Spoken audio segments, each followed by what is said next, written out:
И тут вообще никого нет.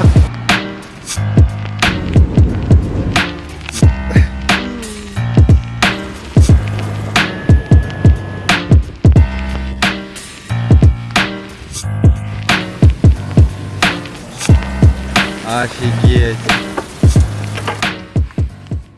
Короче, утро не очень доброе, потому что время 6 утра. Нам нужно срочно собирать вещи, которые мы вчера постирали. Половина из них не высохла, несмотря на то, что мы сушилкой пользовались по 2 раза. И мы сегодня прощаемся с Хиросимой и едем в Асо. Нужно собраться с мыслями, быстро позавтракать и успеть на 7:50 утра на Синкансен.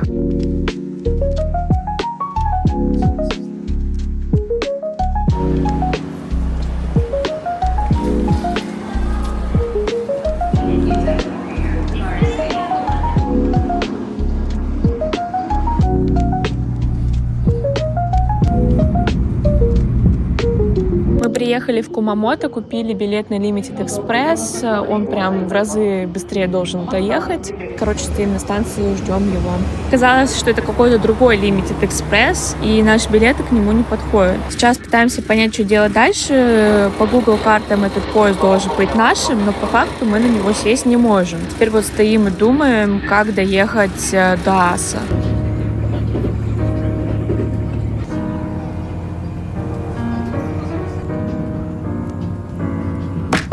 В итоге мы поехали на обычном поезде. Сейчас вот стоим на Хигаозу. Приехали мы тут на первый путь, и нужно нам будет сесть на втором пути на следующий поезд именно уже до Аса. Но это все на одной платформе.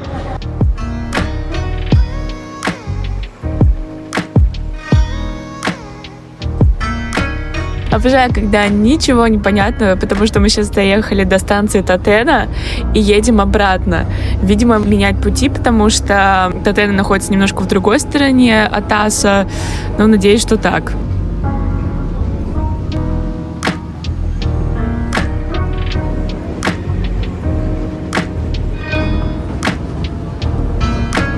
Мы приехали. Вот станция. Это было реально очень сложно, но это стоило того. Вы просто посмотрите. Это вулканы. Вулкан. И рядом со станцией сразу отель. Аса — небольшой, но очаровательный городок, где главная достопримечательность, конечно же, вулкан. Однако здесь есть еще пару приятных мест, которые стоит посетить. И наша главная задача на этот день была успеть посетить клубничную ферму, которая открыта до 4 часов дня, а затем сходить на местное ранчо, где можно попить домашнее молоко и съесть сливочное мороженое.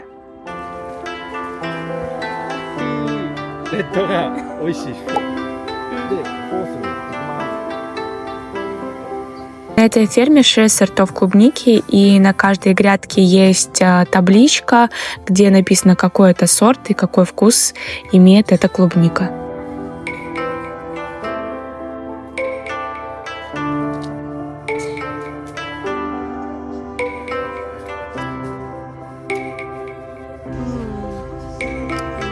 Кстати, самое, наверное, странное, что здесь вообще никого нет. То есть мы вдвоем с Лизой просто на огромной плантации едим клубнику. Да. Сегодня суббота, все на ранчо там, видимо, дальше, которые с детьми, а здесь никого. Хотя клубника здесь, но я вкуснее в жизни не ел нигде. Да, ни на одной даче. Ни на одной даче, ни покупную всю, которую я покупал. Блин, так круто. Плюс тут реально разные сорта клубники, и они на вкус реально отличаются. И по консистенции, и по сахару, и по послевкусию. И вообще прям очень разная. Я даже не думала, что клубника может быть такая разная. Вообще другая. Сузу прям... Она прям очень сильно отличается. Сузу прям другая вообще по вкусу. Наверное, это мой райский сад с клубникой.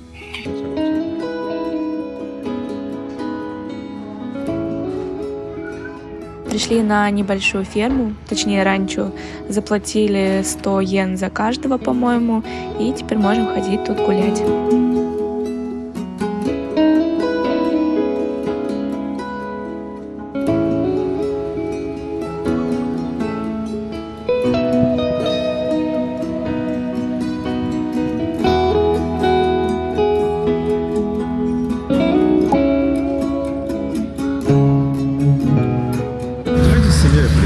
Для японцев это, кстати, не очень распространенная тема. Но здесь как будто прям все такие здесь все, да, все здесь с детьми. Я даже прям удивлен, как будто это другие японцы. Я просто привык, что они какие-то очень прям одинокие все.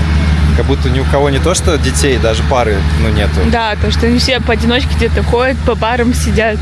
Кажется, какие-то они приунывшие в городе, а здесь все какие-то прям на позитиве, по-моему.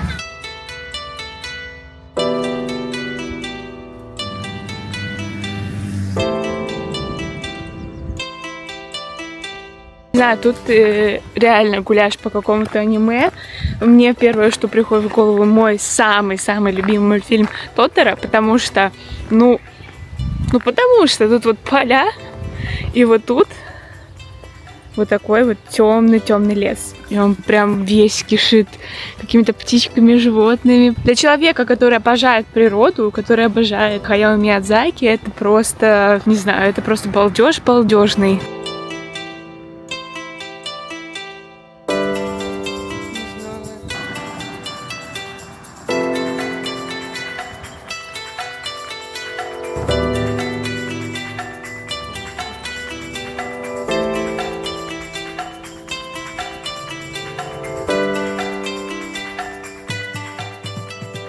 Это наш номер.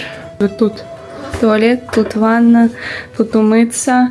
На самом деле мы вообще капец устали. Ноги тупо все забитые, все болит. Отель прям отличный. Номер большой, комфортно. Просто лежишь, кайфуешь. Как говорится, доброе утро. Мы наконец-то выспались, покушали, оделись, сделали дела. И уже идем ждать свой автобус. Поедем сегодня в деревню Ансенов. Для нас было большое достижение сесть в этот автобус, потому что билеты мы бронировали на японском сайте еще в России. Выкупали их уже в Осаке. И все это время мы думали, как сядем на этот автобус, где он остановится, вовремя ли приедет. Но оказалось все просто. Автобус приехал вовремя. Мы показали наши распечатанные билеты водителю. Он нашел нашу фамилию в списке и посадил в автобус.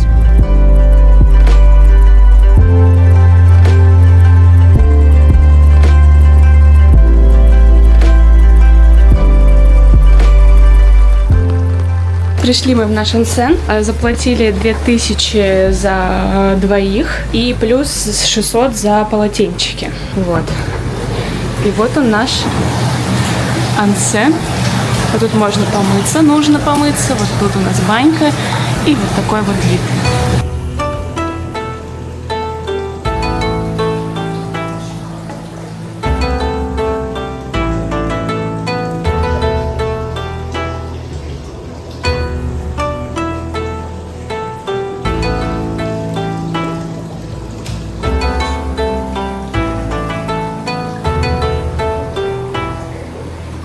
Ну как?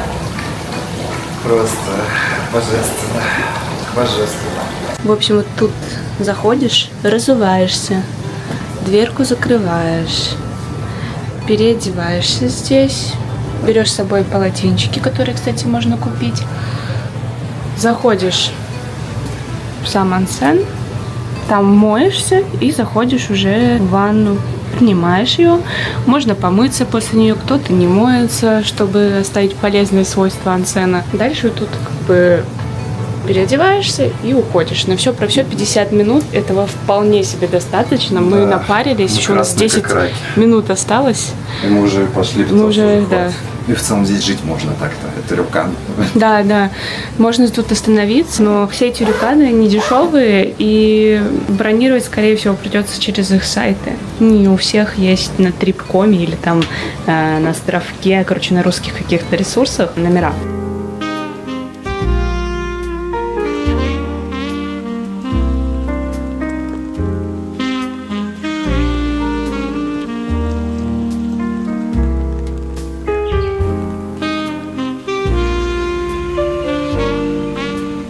Мы тут идем, как будто в мультфильме Тоторо, ну потому что такие же деревья, идет дождь. Сейчас приедет за нами автобус, и мы поедем.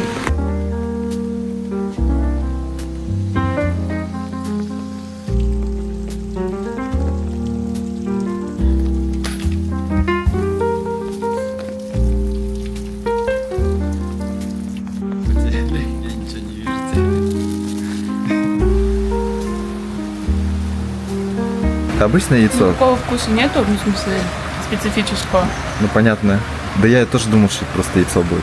Просто Но оно хорошо, оно прям реально в кипятке в этом, в ансенном варится. Пришли в такой маленький онсен посидеть, ножки погреть, но вот он закрыт. Зато хорошо видно, что вы садитесь на лавочку, кладете ноги и сидите, отдыхаете, слушаете звуки воды.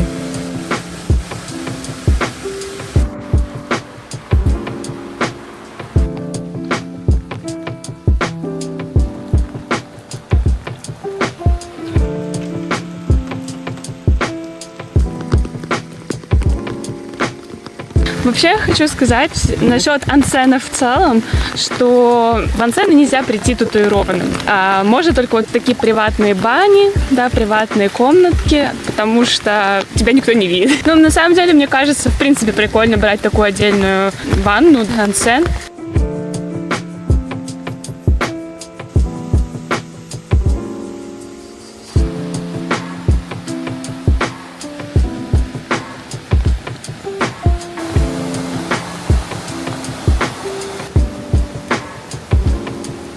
Ну, кто первый? Ты первый? Нет, ты иди. Только аккуратно.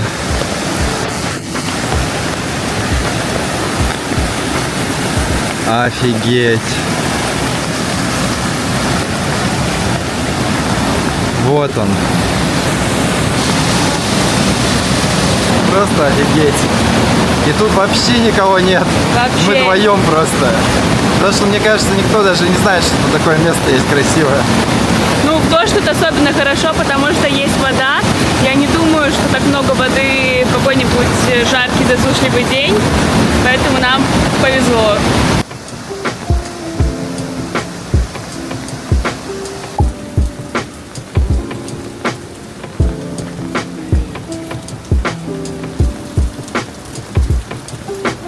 Какое-то невероятно мистическое место. Пока ты идешь сюда, ты ощущаешь, вот прямо говорю, страх. Но когда ты доходишь до конца, до водопада, ты наоборот ощущаешь какое-то облегчение, что вот он, конец, он все-таки есть. И, не знаю, наполняешься какой-то силой.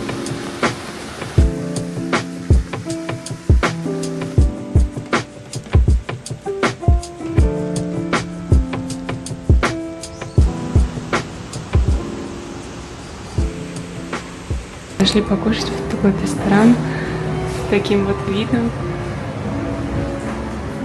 Налили чаек. И будем кушать.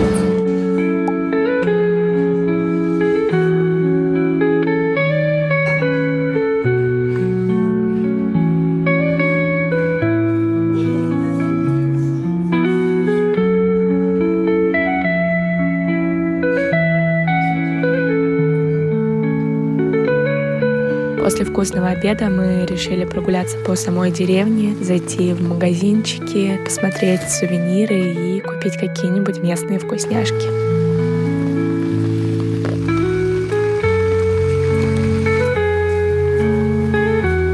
В общем, здесь можно купить вот такие вот таблички. И одна эта табличка дает возможность посетить 3 различных онсена за день. И многие оставляют потом эти таблички у храмов.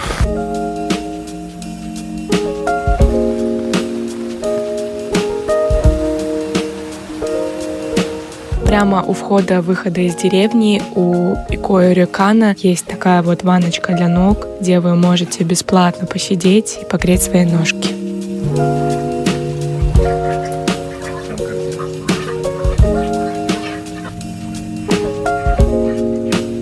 Я вам скажу, что здесь прям невероятно. Конечно, нужно именно в Рюкан селиться и кайфовать здесь по полной. Но если у вас такой возможности нет, или вы как-то упустили эту возможность, даже просто сюда съездить, это вообще дорогого стоит, реально.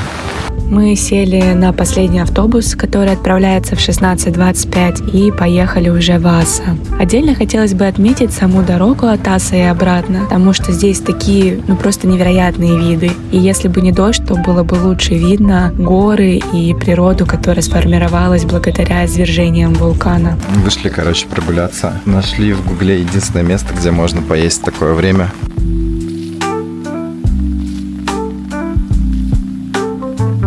Вот еще одно место, где постираться тебе. Ну да.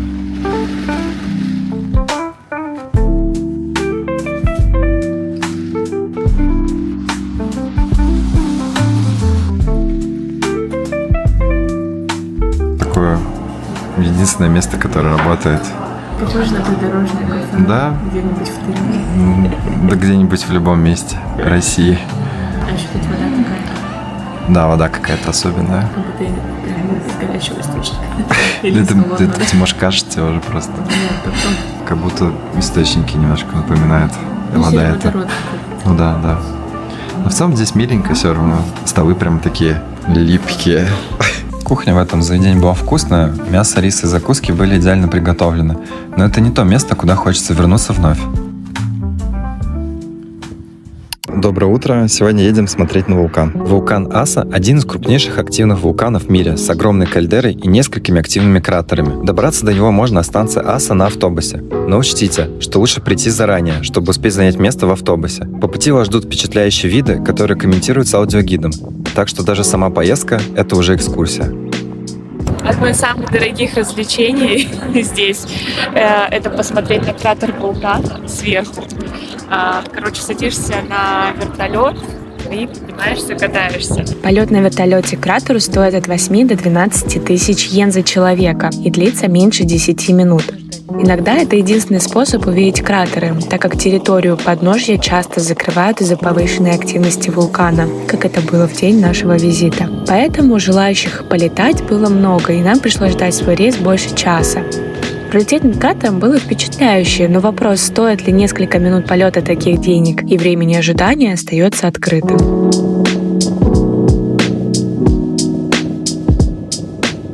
Покатались, мы теперь идем все-таки туда, в гору. Посмотрим, какие там есть маршруты. Может быть, все-таки поднимемся туда пешком, что вряд ли. Вокруг вулкана много пеших маршрутов, на которых открывается вид на кратеры, луга, вулканические ландшафты. Самые популярные тропы ведут к активному кратеру Накадаки. Доступ к маршрутам часто зависит от вулканической активности. При низком уровне угрозы они обычно открыты. В общем, да, сегодня нам не удастся подняться к кратеру, увидеть... Вулканический песок мы не посмотрим. Но с другой стороны, я все на вертолете. Да, то есть, изначально мы допускали, что у нас не получится. Очень часто перекрывают вулкан из-за того, что он действующий. Но, в любом случае, мы никогда так не были рядом с вулканом. Вот тут вот он сам, вулкан. Да, и там крутой маршрут вот там, через него, который проходит. Но не пускает сегодня вообще никого.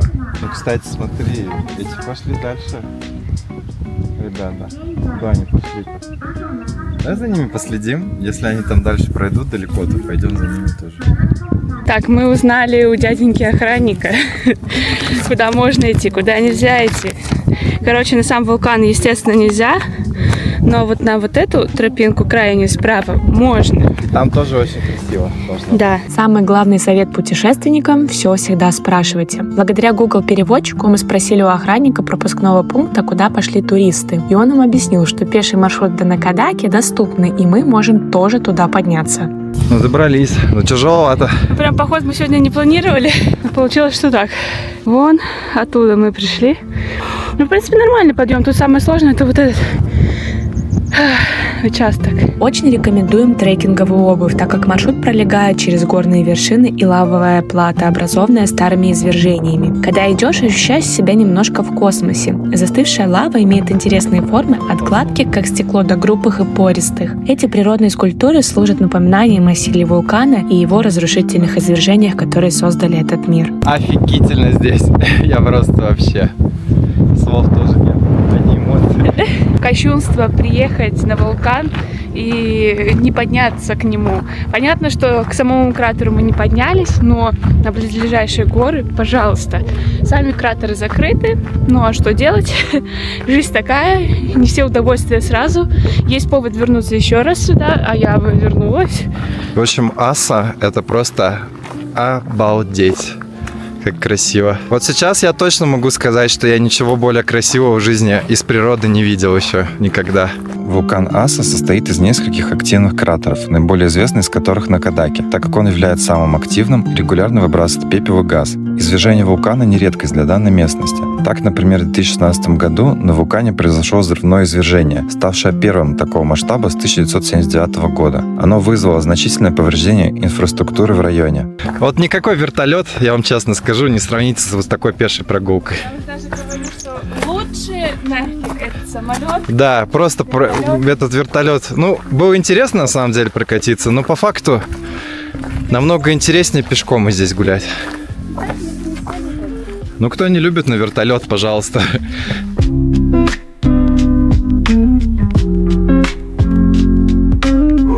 Решили немножко отдышаться, потому что подъем просто жесть.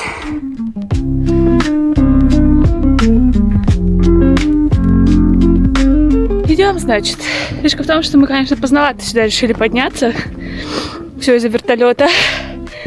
Ну, что делать? На самом деле, у нас было мало времени на подъем, так как нам нужно было успеть на последний вечерний автобус до города. Поэтому на каждой новой отметке высоты перед нами стоял выбор: вернуться обратно к автобусной станции или подняться еще выше. И каждый раз мы выбирали быстро идти дальше. По дороге нам попадались немногочисленные туристы с полной экипировкой, которые уже возвращались назад, в отличие от нас, которые только шли к пику. Лиза меня зовет туда дальше.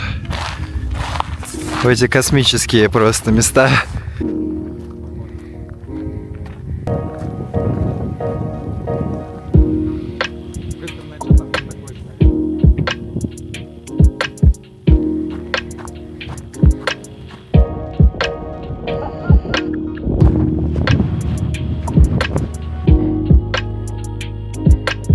Я уже немножко утеплилась снова.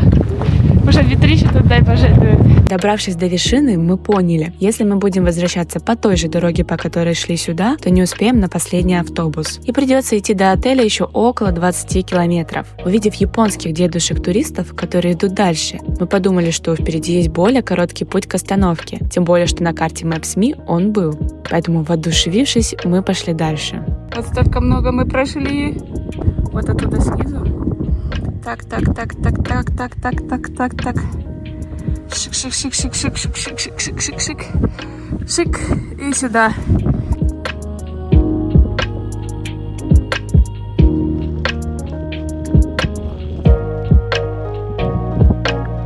Просто обалдеть. Вот наш вулкан, который мы хотели посмотреть. Из этого началась наша поездка в Японию. В принципе, да. Вообще, короче, не теряйте ни время, ни деньги и не летите на вертолете, как мы. Вертолет просто бесполезен. Просто если вы себя хорошо чувствуете физически, ну, я имею в виду, что руки, ноги не болят, поднимайтесь. Вот реально поднимайтесь, идите по этому маршруту, потому что это просто какой-то балдеж. Ничего красивее я никогда не видела в своей жизни. Я до этого говорил, у меня Дима, что красивая природа, но вулкан никогда в жизни не видел вживую. И природа вокруг вулкана, она просто... Такой больше нигде не увидишь, честно.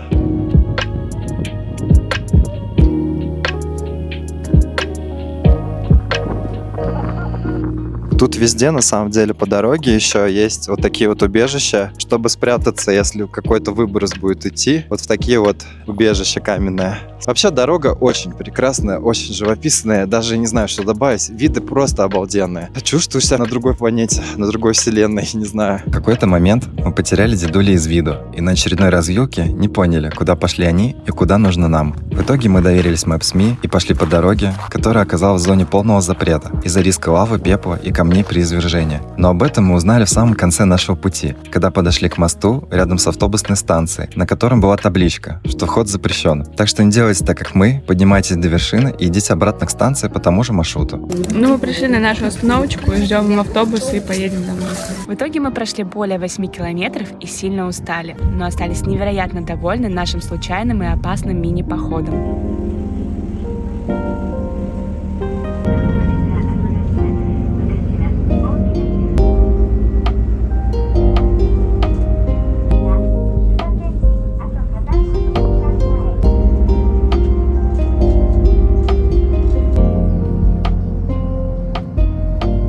Мы реально очередной раз поняли, что мы любим заслужить свой отдых, заслужить какую-то красоту. И вертолет круто, это прикольно, это реально прикольно, но будто бы это того не стоит.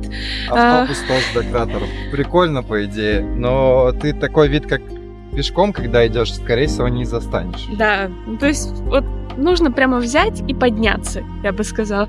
Тогда Но... ощущение будет в 10 раз лучше, потому что ты просто реально заслужил эти виды. И, ну, еще приятнее от того, что мало кто туда идет и доходит.